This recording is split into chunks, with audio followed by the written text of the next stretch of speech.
वो आज चल रहे हैं। वो भी अंग्रेज तो चले गए, हम बोलते हैं कई दफा तो मन इतना दुखी होता है, अंग्रेज इधर रहते तो अच्छा था। जो हम उनको अंग्रेज रहते तो अच्छा था, क्यों? ऐसा है, अंग्रेज चले गए हमारे देश से और हमारे जो कानून रहे वो अंग्रेजों के ही कानून रहे।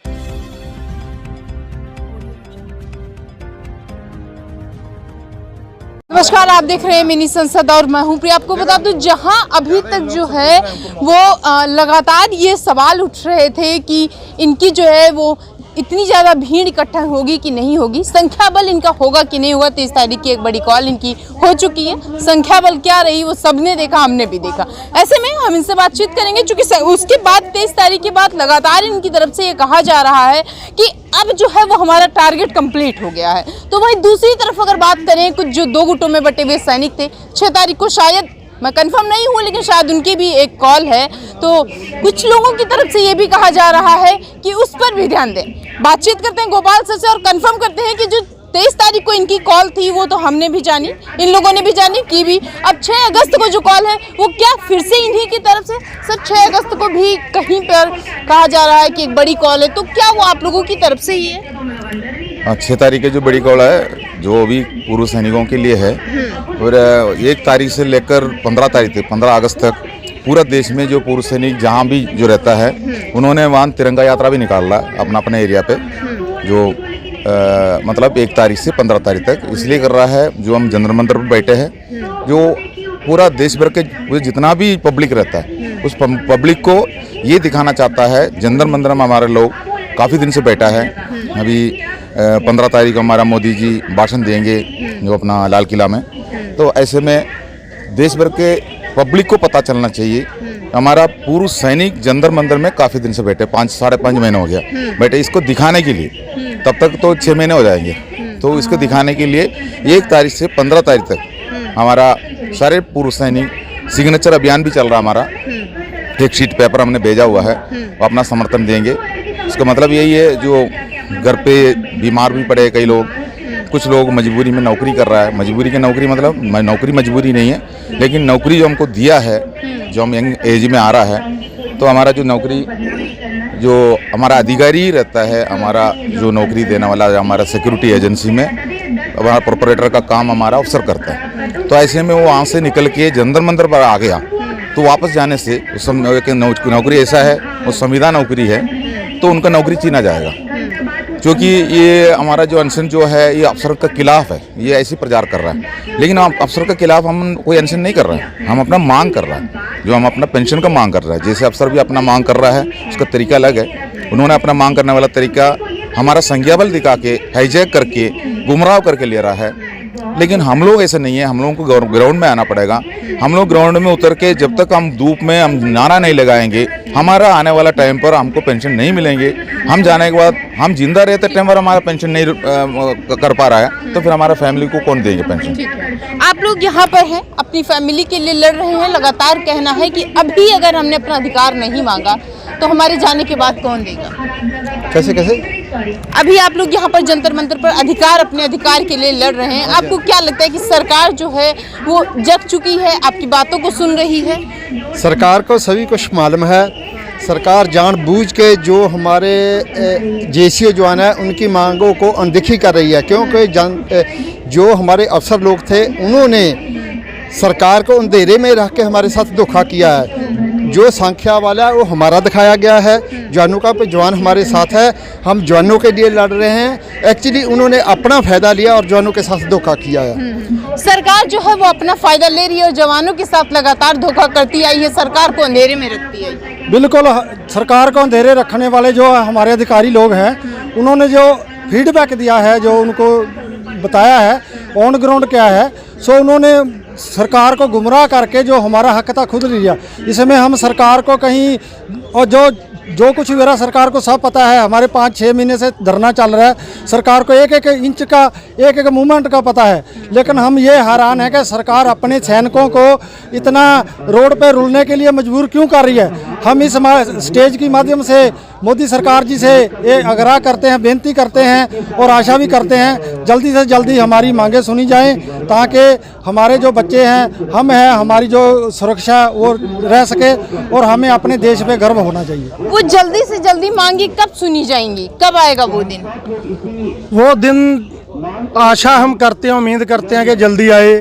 मोदी जी और जो समूह सरकार है उनकी, वो देश के सैनिकों की समस्याओं को देखते हुए, देखो हमने 20-20, 25, 32 साल सेना के अंदर सर्विस करके, अभी ये मेरे साथ वाले हमारे बुजुर्ग 80 साल के हैं। क्या हमारा ये समय है आगे रोडों के ऊपर धक्के खाने के लिए देश के जवानों का? तो हम बेनती करते हैं मोदी जी, मन की बात हम आपकी सुनेंगे। घर परिवारों में दिवाली आप जाके सैनिकों के साथ मनाते हो और त्यौहार मनाते हो बॉर्डर के ऊपर, तो हमारी बेनती है कि आप हमारी भी जो बात विसंगतियों को दूर करके आप सुने, ताकि हम भी दिवाली दशहरा आपके साथ सबका सैनिक मना सकें। अपने मन की बात घंटों तक सुनाते हैं, लेकिन आपके मन की बात नहीं सुन रहे। तो ये उनके लिए एक बहुत निंदनीय बात है, जो कि हमेशा ही लोगों को अपनी बात सुनानी चाहते हैं और लोगों की बात नहीं सुनना चाहते। जबकि परेशानी तो लोगों को है, वो अपनी बात सुनाते रहे, लेकिन लोगों की बात नहीं सुनेंगे तो कैसे काम चलेगा? ठीक है, अपनी बात सुनाते हैं, लोगों की बात नहीं सुनते, काम कैसे चलेगा? काम तो बिल्कुल भी नहीं चलेगा। सबसे बड़ी प्रॉब्लम ये है कि जब हम इतने जो सैनिक हैं, सैनिकों को हमारे को ऐसे रोड के ऊपर बैठाएंगे और रोड के ऊपर रखेंगे, तो जो आगे आने वाले सैनिक हैं वो उनको क्या जवाब देंगे और क्या बोलेंगे? जो 4 साल की सर्विस किया है वो क्या आगे प्रोटेस्ट नहीं करेंगे क्या? वो आप, मेरे को ये समझ में नहीं आ रहा कि 4 साल तो बंदे को सीखने के लगते हैं और 4 साल ये बोलते हैं हम उसको रिटायरमेंट दे देंगे। अभी ये लग रहा है कि बाप से पहले बेटा रिटायर हो जाएगा। बाप से पहले बेटा रिटायर हो जाएगा। ये पक्का है। जो गवर्नमेंट ने ये रूल बनाए हैं, ये सरासर इंडिया के लिए गलत हैं, ये इंडिया के लिए घातक हैं। जब तक जवान पूरा ट्रेंड नहीं होगा तो लड़ाई कैसे लड़ेगा? 4 साल तो हमारी ट्रेनिंग को लग जाते हैं। 4 साल में जैसे ट्रेंड होगा वो घर आ जाएगा। जो अगर लड़ाई लगी तो कौन लड़ाई लड़ेगा? लड़ाई वही लड़ सकता जिसने 18 साल 20 साल फौज में पूरी नौकरी की है और सीखा है सब कुछ। गोपाल सर, लगातार आपकी वीडियो की जब हम देखते हैं उसको, तो लगातार ये कमेंट्स आते रहते हैं कि आप लोग जो 23 तारीख की एक बड़ी कॉल किए हैं, वो जगाने के लिए तो सैनिकों को किया ही किया, उसके साथ आपके पास अथाह पैसे आए। उस टाइम पे लोगों ने देखा, कुछ लोगों ने वीडियो भी बनाया, वो वीडियो भी हम लोगों के पास पहुंचा। कहा जा रहा है कि पैसे इकट्ठा करने के लिए इन्होंने एक बड़ी कॉल की। वो तो उनको ऐसी सोच रहा है। देखो, अगर वो जुबिड़ी कॉल किया हुआ लोग भी बोल रहा है 6 तारीख का हमारा कॉल में 1.5 लाख लोग आएंगे। अब 1.5 लाख लोग आएगा तो वो भी तो चंदा दिएगा ना, तो वो भी पैसे इकट्ठा करने के लिए किया होगा। लेकिन हम यहाँ आप देख रहे हो, वो तो एक कॉल करने के लिए बैठा हुआ है। उन्होंने ये बड़ी कॉल कब किया है? 12 तारीख को, 12 मार्च को यही से ऐलान कर दिया हमें 6 अगस्त को हम रामलीला मैदान में इकट्ठा करेंगे। उसके बाद वो घर पे आराम कर रहा है ना। लेकिन हम तो यहाँ 20 फरवरी से इसी जगह पर लगातार यहाँ धरना दे रहा है, ये धूप में बैठा हुआ है, लोग आता है जाता है। क्या हम इसको ये समझे कि अभी तक जितना आपका खर्चा यहाँ पर हो रहा है, चाय पानी आप लोग पी रहे हैं या आगे बैठेंगे चाय पानी पीएंगे, ये सारी चीजें, इसका सारा खर्चा वहीं से मैनेज हो रहा है? बिल्कुल। जो हमने एक धर्मशाला में रहता है, पूरा धर्मशाला हम बुकिंग करता है। जो भी लोग आता है वहाँ रहने वाला उधर रह के जाता है। दूर से जो आने वाला, अब यहाँ जो नजदीक से है वो शाम तक वापस चले जाता है, दूसरा दिन दोबारा आ जाता है। इसी जैसे चलता है। लेकिन ये सब चीजें हम उनको बताने की कोई जरूरत नहीं, क्योंकि हमें जो विरोधी दल से कोई मतलब नहीं है। हर जगह पर विरोधी है। सर, लगातार जैसे आपने 23 तारीख को एक बड़ी कॉल रखी, 6 तारीख को, 6 अगस्त को वो भी रख रहे हैं, तो कुल मिलाकर अगर देखें तो टारगेट तो एक ही है ना, OROP टारगेट तो 1 रैंक 1 पेंशन ही है। हमारा FPA जो बना हुआ है, फेडरेशन ऑफ वेटरन एसोसिएशन, उसका बायोलॉज क्या है पहले ये आप देखिए। बायोलॉज ये है, हमारा इस संगठन के अंदर किसी भी राजनीतिक पार्टी, किसी भी अफसर इसके अंदर नहीं होंगे। अब जो संगठन अफसर चला रहा है, जो संगठन राजनीति से जुड़ा है, वो हमारे पास आ नहीं सकता। जो हमसे जुड़ने के लिए जो 80 संगठन हमारे पास 9 अप्रैल 2023 को एनडी तिवारी भवन में हमसे जुड़े थे। उसके बाद हम लोग उसी को बारीक से उसको चेक किया। उस जगह पर हम बताया भी था, ऐलान भी किया था अगर अफसर से जुड़ा हुआ कोई संगठन इसमें ना आ जाए, लेकिन उसके अंदर फिर भी कई संगठन जुड़ गया था। अब कम से कम 30 संगठन तो हम लोग ने बाहर कर दिया। तो ऐसे संगठन चुप बैठेंगे? उसमें अफसर है, वो राजनीति से जुड़े हैं, उनका एक फैक्ट्री बन के पड़ा हुआ है जो कि इसका संगठन नहीं बोलता। जो संगठन में जितना भी जेसीओ जवान हमारा जो लोग रहता है वो जागरूक जरूर है, हमारा इसका यहाँ का पूरा मैसेज उन तक पहुँचता है, लेकिन वो किसी संगठन में जुड़ने की वजह से वो परेशान है, जो कि वो उनको गुमराह करता है। लेकिन उसमें जो संगठन चलाने वाला जो अधिकारी जो रहता है ना, पदाधिकारी, एग्जीक्यूटिव कमेटी बोलता है, और उसके पीछे रहता है जो उसका क्या बोलता है रक्षा अधिकारी, वो अफसर रहता है। अब ये सब ने मिलके अपना फैक्ट्री को बचाने के लिए ये प्रचार में उतर गया, दूसरा फेडरेशन बनना शुरू कर दी। जो उन्होंने फेडरेशन बनाने में हमारा कुछ ना कुछ निकालेंगे, वो बताएंगे चंदा इकट्ठा करने के लिए बैठा है, ये सरकार के पास कुछ भी नहीं बोला, इनको ORP के बारे में ABCD नहीं पता। तो देखो, हम लोग यहाँ बैठने के बाद ये आपने पूरा ये बैनर देख रहा है, इसके अंदर अफसरों का खिलाफ का बैनर भी है। सर, अफसरों के खिलाफ आप यहाँ पे बैठे हैं, जबकि आपका अभी थोड़ी देर पहले अगर हम रिपीट करें तो ये कहना है कि जो 6 तारीख की कॉल है उसमें अफसर शामिल हैं। अफसर शामिल हैं? बिल्कुल, तो अफसर भी शामिल है और राजनीति भी। जब राजनीति शामिल है, अफसर शामिल हैं, तो अफसर ही क्यों ये चाहेंगे कि सरकार के खिलाफ हमारी ही बातें पहुंचे, हमारी ही खिलाफ जो चीजें हैं वो वहां पर पहुंचे? वो तो उसको दबाने की कोशिश करेंगे ना। देखो, हम आपके एक बात बता रहा हूँ, सेना के अंदर कुछ चीजें आम पब्लिक को पता नहीं है। सेना के अंदर क्या हो रहा है, सेना के अंदर एक गुलामी प्रथा चल रहा है, वो आम पब्लिक को पता नहीं है। वो उस गुलामी प्रथा को बिल्कुल उसी जैसा आगे लेके जाएंगे, वो कानून से जुड़ा हुआ है, ऐसे लेके जाएंगे तब जाके जो साख सुविधा जो अधिकारी को जो अभी मिल रहा है, सरकार ने जो दी है, वो उससे संतुष्ट नहीं है, उससे भी ज्यादा साख सुविधा उसको चाहिए। वो साख सुविधा उनको बिल्कुल गुलामी से मिलता है, हमें गुलामी बना के रखने से मिलता है। अभी गुलामी जो कायम कैसे हो रहा है, ये 1911 में बना हुआ जो आर्मी कानून आज भी सेना के अंदर है। जो ब्रिटिश टाइम पर जो ब्रिटिश का आर्मी में जो हम लोगों को जवान कोई ब्रिटिश आर्मी में लेते थे, अफसर ब्रिटिश वाला होता था। ठीक है सर, लगातार यहाँ पर ये आ रहा है कि अभी भी ब्रिटिश रूल है हमारे यहाँ पे। देश तो आज़ाद हो गया, लेकिन अभी जो आर्मी है वो आज़ाद नहीं है। हम अंग्रेजों के बनाए हुए रूल पे चलते हैं, संविधान नहीं काम करता। नहीं, संविधान काम करता होता। वो देखो, हमने लिख के लगा रखा है 26 जनवरी 1950 को जो अंग्रेजों के कानून बने हुए वो आज चल रहे हैं। वो भी अंग्रेज तो चले गए। हम बोलते हैं कई दफ़ा तो मन इतना दुखी होता, अंग्रेज इधर रहते तो अच्छा था। ता जो हम अंग्रेज रहते तो अच्छा था, क्यों? ऐसा है, अंग्रेज चले गए हमारे देश से, और हमारे जो कानून रहे वो अंग्रेजों के ही कानून रहे। अंग्रेजों ने एक प्रथा चलाई थी कि जो भी हम लोग अफसर हैं, भारत के जो लोग हैं, यानी हमारे को जो ब्लैक मैन बोलते थे, वो बोले ये हमारे गुलाम हैं। इस आधार पे उन्होंने आर्मी को रखा था। उसी की नकल करते हुए हमारे हिंदुस्तान के ही अफसरों ने हमारे को गुलाम समझा और गुलाम की तरह ही हमारे को लगातार ट्रीट किया। युद्ध में लड़ने वाले हम हैं, फायदा लेने वाले ऑफिसर हैं।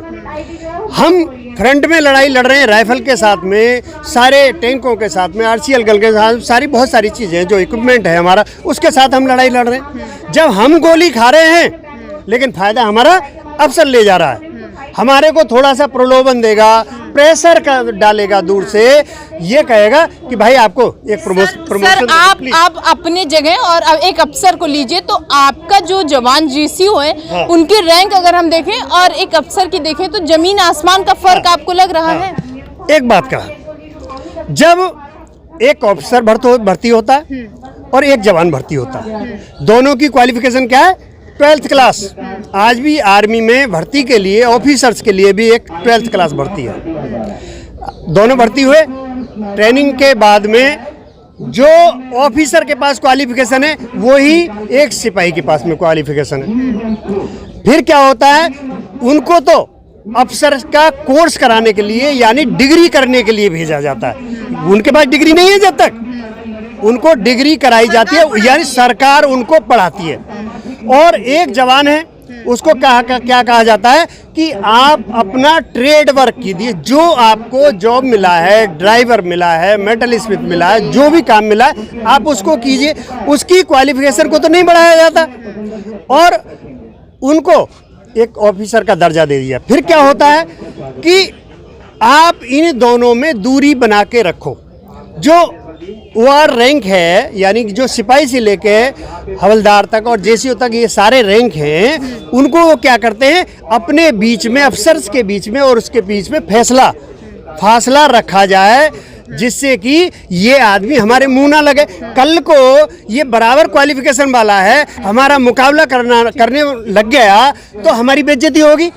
इसलिए वो बीच में एक दरार डाल दी कि कोई भी सिपाही बात करेगा तो पहले वो अपनी कोई अर्जी रिपोर्ट, कोई अपनी समस्या अपने सीनियर को बताएगा, सीनियर अपने सीनियर को बताएगा, वो जब जाके वो मैसेज जाएगा है, वो कड़ी चलती जाएगी और कड़ी में क्या होता है, वो तोड़ फोड़ के वहां तक बात पहुंचती है। कड़ी चलती रहती है, सरकार पढ़ाती है। क्या अभी की जो मौजूदा भर्ती हो रही है इसमें बदलाव करने की ज़रूरत है? क्योंकि एक अफसर है, उसकी रैंक बड़ी तो क्वालिफिकेशन भी ज़्यादा होना चाहिए। एक जवान है, उन दोनों के पैसों में, दोनों की सैलरी में डिफरेंस है, तो पढ़ाई में भी तो होना चाहिए ना। देखो ऐसा है जी, जो अभी अग्निवीर भर्ती हो रखे हैं, कर रहे हैं, तो जब अग्निवीर 4 साल के लिए कर रहे हैं तो अफसरों क्यों नहीं 4 साल के लिए क्यों नहीं करती गवर्नमेंट? उनको क्यों परमानेंट कर रही है? सरकार धोखा नहीं कर रही है। हमारे मीडियम वर्ग के हम लोग, गरीब जो किसान जिम्मेदारों के बच्चे हैं, हमारे लिए तो 4 साल, उनके लिए वही पहले वाला 60 साल। तो भाई 4 साल हम जाने के बाद, जैसे हमारे भाई ने पहले बोला है, अभी बाप से पहले जो बेटा रिटायर हो जाएगा, तो जो अफसर है उसको तो जब भर्ती हो गया 60 साल आनंद है। सर एक आखिरी सवाल, चूंकि आप ही के जो सैनिक हैं वो 2 गुटों में बटे हुए हैं, कभी आपकी कॉल होती है, कभी उनकी कॉल होती है, टारगेट दोनों का एक है, उसके बाद भी कॉल अलग अलग होती है, किसी के पीछे राजनीतिक पार्टियां लगी हुई हैं, कैसे देख रहे हैं आप? वो जो सैनिक हैं वो हमारे भाई हैं, पर वो शारीरिक तौर से तो पेंशन आ चुके हैं, पर मानसिक तौर से वही जो अफसर हैं उनके साथ में जुड़े हुए हैं और उनका मानसिकता है, पेंशन आने के बाद भी आज़ादी नहीं हुए हैं, वो उनके साथ में लग करके मेरा ये ब्रिगेडियर है, मेरा ये जर्नल है, हम इनके गाड़ी चलाते रहे, इनके जो है अभी मैं बातें ज़्यादा बोलना नहीं चाहता, वो करते रहे, तो वही बंदे आएंगे हमारे भाइयाँ। हम उनको बेनती करते हैं आपके माध्यम से हाथ जोड़ के कि जो भाई मारू नीति है, भाई मारू जो चाल है, वो मत चले। आप हमारे भाइयों, आप हमारे साथ रहो। ये FVA खड़ा है, ये आपका संगठन है, ये किसी और का संगठन है, जेसीओ जवान का संगठन है। भैया फिर क्यों भटक रहे हो? ये दूसरी काल में, उस काल में अब 23 तारीख को काल हो गए, भी बार काल कहाँ जाना आपने? इधर ही आओ आप। ये जो है, ये पंजाब से आए हुए लोग हैं जिनका लगातार ये कहना है कि जो बार सैनिक आपस में गुट डाल रहे हैं, 2-3 गुटों में बटे हुए हैं और ये कह रहे हैं कि ये हमारी कॉल है, ये उनकी कॉल है। ऐसा कुछ भी नहीं है, बस फर्क इतना है कि एक गुट जो है वो सच्चाई के साथ चल रहा है, तो दूसरा गुट लगातार राजनीतिक पार्टियों के पीछे लगा हुआ है। उनका कहीं ना कहीं ये जरूर मानना होगा, अगर वो राजनीतिक पार्टियों के पीछे लगे हैं कि इससे हमको कोई फायदा होगा, क्योंकि ये लोग जो है ये लगभग 5 महीने से भी ज्यादा हो गया है यहाँ पर बैठे हैं, धरना दे रहे हैं, कई तरीके की समस्याओं से जूझ रहे हैं, देश के कोने कोने से आ रहे हैं। ऐसे लोग आ रहे हैं जिनका चलना मुश्किल है, लेकिन फिर भी वो इसकी सपोर्ट में आ रहे हैं। तो वहीं दूसरा जो राजनीतिक पार्टियों में लगे हुए लोग हैं, इसका विरोध कर रहे हैं, अलग कॉल रख रहे हैं, लोगों को भटका रहे हैं। अगर आपको लगता है कि जो ये यहाँ पर बैठे हुए अपनी मांग के लिए बैठे हुए सरकार को जगा रहे हैं, तो इस वीडियो को ज़्यादा से ज़्यादा शेयर करिएगा और कमेंट करिएगा।